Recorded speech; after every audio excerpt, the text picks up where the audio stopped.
Moderan namještaj je praktičan i funkcionalan, a korisniku omogućava brzo i lako korištenje kao odgovor na dinamičan način života. Njegova je odlika i jednostavnost, izražena geometrijskim formama i čistim linijama, no dizajnerski namještaj nadasve nudi originalnost. Dizajn je ono što potencijalni kupac prvo vidi i radi čega će mu se namještaj svidjeti ili neće. Pa kod dobrog dizajna se ne može odvojiti funkcionalnost od oblikovanja. Kod dizajna koji služi samo za privlačenje pozornosti na proizvod je to nekad često primarno je oblikovanje bez funkcije, čak bez i smisla nekad i tako dalje. U ovom našem poslu najteže je naravno spojiti dobru funkciju sa dobrim oblikovanjem, odraditi proizvod kao industrijski proizvod koji je rađen prvenstveno za veće serije. Danas u svijetu se sve manje radi pravi industrijski dizajn, osim kod proizvoda za jako široku potrošnju. U interijerima postoji jedna velika potreba za personaliziranjem, za oblikovanjem svog prostora.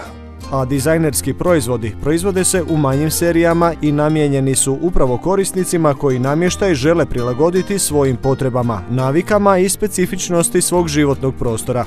Nažalost, činjenica je da vrijednost dizajna koji je rezultat suradnje proizvođača i dizajnera, čije se zvanje i znanje adekvatno uvažava, korisnici još uvijek više cijene od većine domaćih proizvođača namještaja. Oni su opet svjesni činjenice da je dizajnerski namještaj unatoč većoj estetskoj i kvalitativnoj vrijednosti i skuplji od serijskog, zbog čega teže pronalazi put do krajnjeg korisnika. Uvaženi arhitekt Darko Špiljarić, višestruko nagrađivan za dizajn proizvoda i onih koje su uspješni domaći dizajneri izradili za tvrtku IKEA, smatra da razvoj industrije namještaja u Hrvatskoj uz primjenu dizajna mora biti dio državne strategije razvoja industrije finalnih proizvoda. Gospodarska grana u kojoj želimo stvoriti brend, odnosno prepoznatljiv i kvalitetom konkurentan izvozni proizvod, kaže, ne može biti prepuštena tržišnom natjecanju. Masu ekonomija, na primjer Japan, je odustao od čiste tržišne ekonomije. Sve države na neki način koje su napravile nešto u razvoju industrijskih proizvoda, u dizajnu, su imale određenu strategiju koju su provodile sustavno. Na primjeru Skandinavije, na primjeru Finske, na primjeru Italije i tako dalje. Uvijek je bila jedna državna strategija i provedena je na jedan dosljedan način. Kako bi pružili priliku domaćim dizajnerima koji imaju što ponuditi i korisnicima koji traže nešto drugačije ponudili namještaj koji će kvalitetom, funkcionalnošću, inovativnošću i estetikom obogatiti njihov životni prostor, tvrtka IKEA je pod vodstvom Darka Špiljarića okupila brojne uspješne domaće dizajnere. Imamo Adu Kezić koji iz prve generacije završenih studenata produkt dizajna. Zatim imamo kasnije Ljiljanu Kolundžić, sad prije Tutnjević. Zatim Zorana Šunjića i druge dizajnere s kojima surađujemo i izvan tvrtke. Mi smo na neki način stvorili njima okruženje takvo da se njihove ideje mogu realizirati pretvoriti u konkretan proizvod. Naravno, za to nam je bila potrebna i podrška inženjera drvne industrije, arhitekata.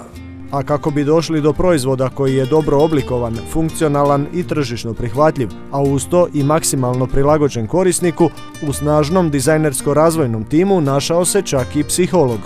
Mislimo da smo mi na dobrom putu i da treba dalje nastaviti na takav način. Sve više se obraćamo dizajnerima koji imaju svoje studije i koji su izvan tvrtke, jer želimo stvoriti što veći broj autora naših proizvoda. Namještaj koji osmišljaju i proizvode nikako nije unificiran i uvijek nudi nešto novo i drugačije. Svakim pojavljivanjem privlači pažnju, kako korisnika, tako i stručne javnosti. O tome svjedoči i niz nagrada struke koje je tvrtka IKEA dobila za ideje predstavljene na međunarodnim i domaćim sajmovima. Pritom istaknimo ambijentu na Zagrebačkom velesajmu, gdje se priznanja redaju od 2004. godine, zlatnu plaketu za projekt Zdravi ured i znak hrvatske kvalitete za uredski namještaj. Na radnom mjestu provodimo najveći dio gotovo svakog dana, stoga ured ne treba opremati namještajem koji si možemo lako priuštiti, već udobnim i zdravim namještajem. Osim oblikovnog, funkcionalnog i ovaj zdravstveni aspekt je bitan. kod kreiranja namještaja i postoji puno prostora za proizvodnju takvog namještaja. U svakom slučaju svijest da poslodavci brinu o zdravlju svojih zaposlenika i da im se to vraća kroz radne efekte, kroz manje troškove, to je još u Hrvatskoj u razvoju. No svijest se polako mijenja, a kvalitetan i lijep namještaj znak je poslovnog prestiža te slike koje tvrtka, ali i individualni korisnici stvaraju o sebi i svom životnom stilu. Neka i vaš namještaj nosi znak hrvatske kvalitete s potpisom domaćih dizajnera, a njihove proizvode potražite na portalu thisdiz.com.